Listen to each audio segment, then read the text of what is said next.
Assalamualaikum warahmatullahi wabarakatuh. Hai, saya Nadia Fadilah, biasa dipanggil Nadia. Saya dari PMR Wira SMA Negeri 1 Genteng.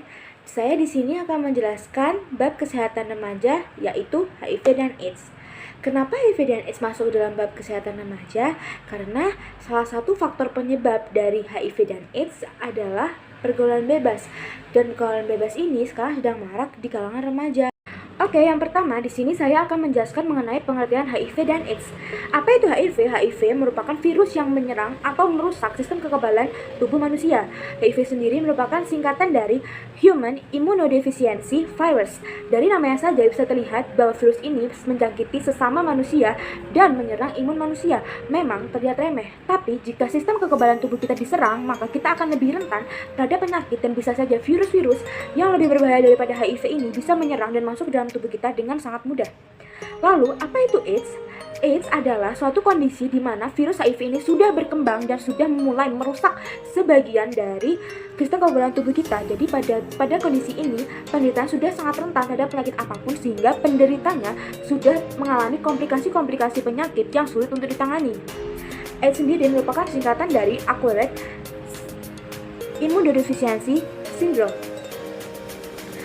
Di sini ada 4 stadium tahapan penderita infeksi virus HIV. Yang pertama yaitu stadium inkubasi, dan yang kedua ada stadium awal, dan yang ketiga ada stadium tenang, dan yang keempat ada stadium AIDS atau full blown.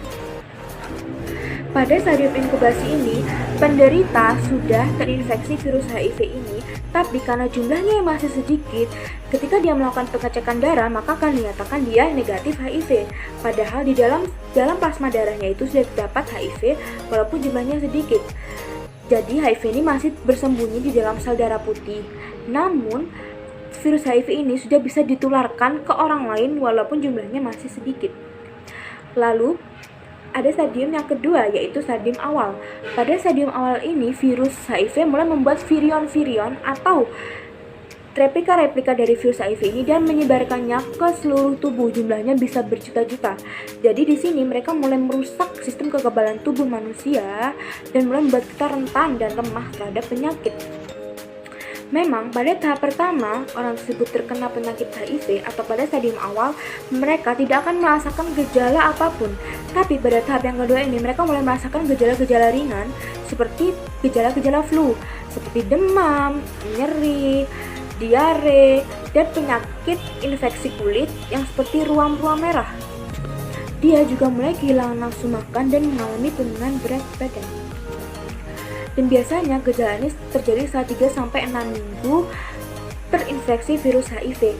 Jadi, ketika dia melakukan pengecekan darah, maka akan terlihat bahwa dia sudah terinfeksi virus HIV atau HIV positif. Lalu ada stadium yang ketiga, yaitu stadium tenang. Pada stadium tenang ini biasanya terjadi dari 2-10 tahun setelah terjangkit virus HIV. Biasanya di sini penderita tidak akan mengalami gejala apapun karena virus HIV telah terjebak di limfa, karena limfa mengenalinya sebagai virus karena jumlahnya sudah mulai membanyak.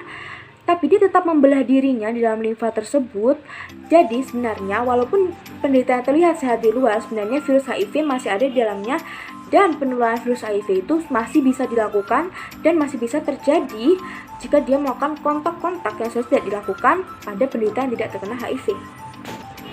Dan pada stadium ini HIV sudah mulai merusak dan menyerang kekebalan tubuhnya. Lalu ada stadium terakhir yaitu stadium AIDS, seperti yang sudah saya jelaskan tadi.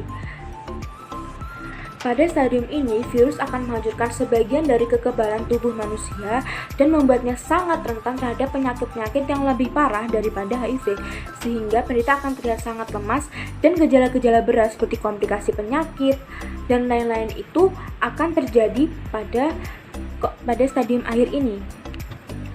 Dan pada fase ini, sistem kekebalan tubuh kita sudah tidak bisa menangani karena sudah lemah dan sudah tidak bisa menampung banyaknya virus HIV yang berada dalam tubuh kita. Sehingga tubuh kita akan semakin lemah dan rentan dan mendapat membawa penderitanya kepada kematian. Pada tahap ini, penderita HIV atau AIDS harus segera menghubungi dokter sehingga dia bisa melakukan terapi ARV, di mana terapi ARV ini menekan penyebaran atau pembiakan daripada virus HIV. Lalu, di sini saya akan menjelaskan mengenai cara penularan dari HIV. Cara penularan dari HIV dapat dibagi menjadi 4, yaitu penularan melalui hubungan seksual, yang kedua penularan melalui penggunaan jarum suntik yang tidak steril, yang ketiga penularan melalui kehamilan dari ibu yang positif HIV kepada bayinya atau janinnya dalam perut, dan yang keempat adalah penularan melalui transfusi darah. Penularan HIV yang paling umum terjadi adalah diakibatkan dari hubungan seksual yang orang penderitanya suka berganti-ganti pasangan dan hubungan seksualnya itu tidak aman, sehingga HIV ini dipindahkan melalui cairan sperma atau vagina pada sanggama ini. Bagaimana dengan penularan melalui transfusi darah? Penularan melalui transfusi darah ini terjadi apabila penyumbangnya merupakan positif HIV. Jadi virusnya itu terbawa ke dalam darah, dan jika disumbangkan ke darah orang yang tidak terkena HIV, maka dia bisa terpositif HIV karena darahnya mengalir, dan HIV ini bisa menyebar ke darah orang yang sudah didonori darah tersebut. Risiko penyebarannya adalah 100% karena kita tidak bisa melihat apakah orang ini terkena HIV atau tidak. Lalu yang ketiga ada penularan lewat jarum suntik. Penularan lewat jarum suntik ini terjadi biasanya jika jarum suntiknya ini digunakan secara bergantian dari satu orang ke orang lainnya, dan apabila salah satu orang tersebut merupakan penderita HIV, maka akan ada virus HIV yang terkait dalam jarum suntiknya, dan jika disuntikan ke orang yang tidak terkena HIV, maka dia bisa terkena HIV melalui jarum suntik tersebut. Jadi jarum suntik itu harus tetap steril dan hanya bisa digunakan dalam sekali pakai. Biasanya jarum suntik yang penggunaannya berulang-ulang ini digunakan oleh pengidap narkoba atau petugas kesehatan liar yang tidak memiliki spesifikasi kebersihan. Lalu bagaimana dengan penularan melalui kehamilan?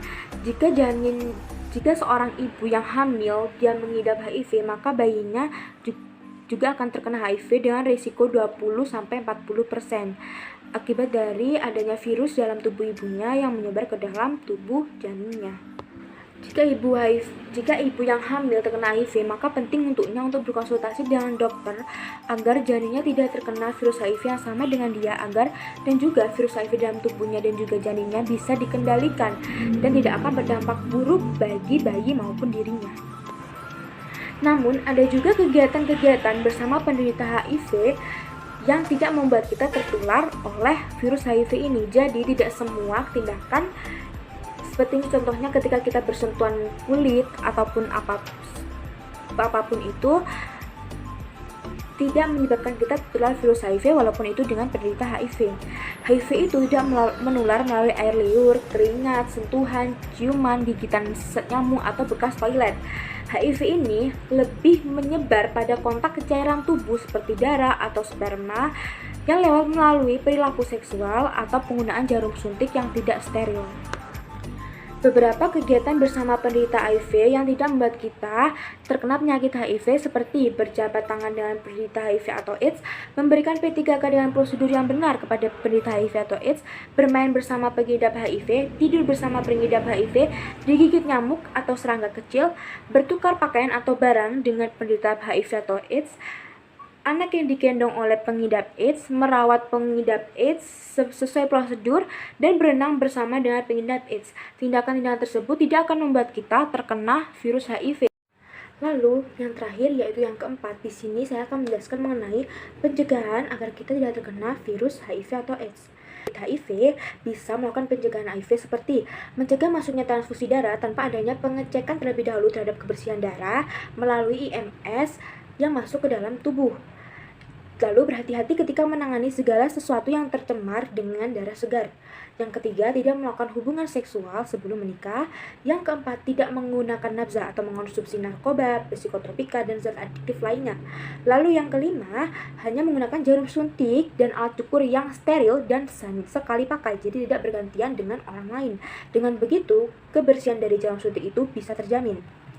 Oke, sekian presentasi dari saya. Terima kasih sudah menonton dan semoga selamat menikmati. Wassalamualaikum warahmatullahi wabarakatuh.